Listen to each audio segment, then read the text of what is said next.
আর মুর্শিদাবাদ মানেই বোমা, মুর্শিদাবাদ মানেই গুলি।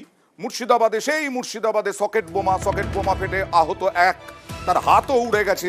লোকসভা নির্বাচনের এখনো বেশ কয়েকদিন দেরি আছে, তার মধ্যেই নির্বাচনের সঙ্গে কোনো সম্পর্ক আছে কিনা কেউ জানে না, কিন্তু জমির পাশে সকেট বোমা এলো কোত্থেকে? গুরুতর আহত ব্যক্তি মুর্শিদাবাদ মেডিকেলে ভর্তি।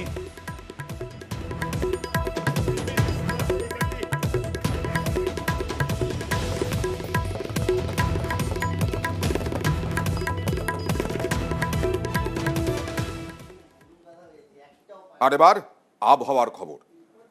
উত্তরবঙ্গে গরম, দক্ষিণবঙ্গে কিছুটা স্বস্তি। উত্তরবঙ্গে আরো বৃষ্টি হবে, এখনই শেষ নয়। তবে দক্ষিণবঙ্গে সোমবার পর্যন্ত বৃষ্টির এখনো পর্যন্ত পূর্বাভাস। দেখুন,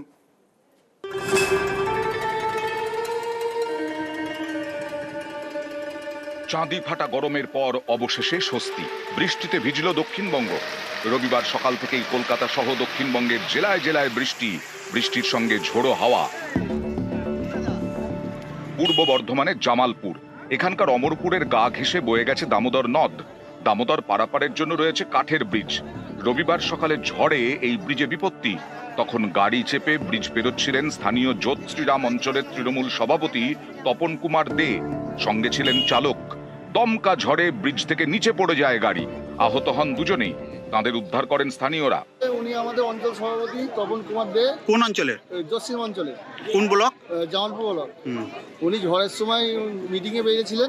কোথা থেকে কোথায় যাচ্ছিল? ওমরপুর থেকে উনি জামালপুর যাচ্ছিলেন।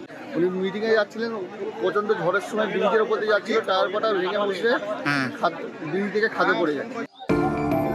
উত্তর 24 পরগনার দেগঙ্গা, এখানে কয়েক মিনিটের ঝড়ে লন্ডভন্ড 84 পঞ্চায়েতের মাটি কুমড়া গ্রাম। ঝড়ে ভেঙে পড়েছে একাধিক গাছ।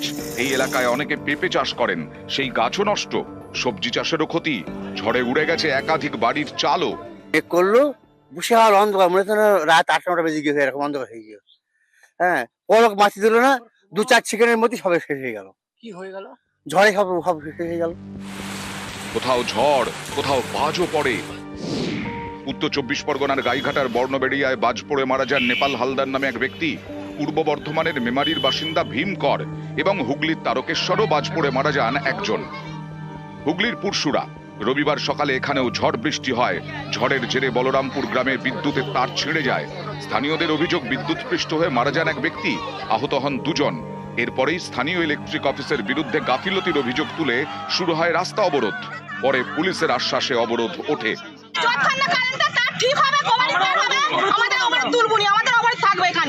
মানে এরকম কি ঘটনা প্রায় ঘটে?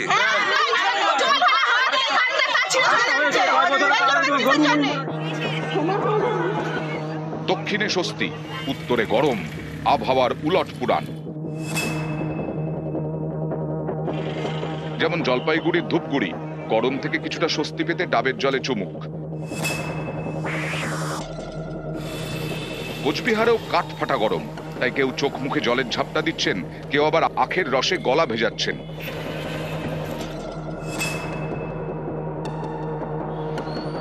দার্জিলিং জেলার নকশালবাড়ি, এখানে তাপমাত্রা 35 ডিগ্রি ছুঁই, নাজেহাল ট্রাফিক পুলিশ।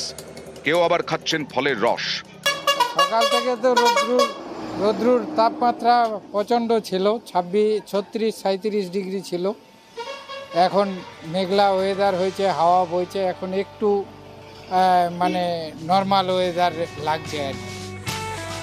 স্বস্তির কথা শুনিয়েছে আলিপুর আবহাওয়া দপ্তর। তারা জানিয়েছে বুধবার পর্যন্ত উত্তরবঙ্গে বৃষ্টি হবে, দক্ষিণবঙ্গে সোমবার পর্যন্ত বৃষ্টি। নিউজ 18 বাংলা।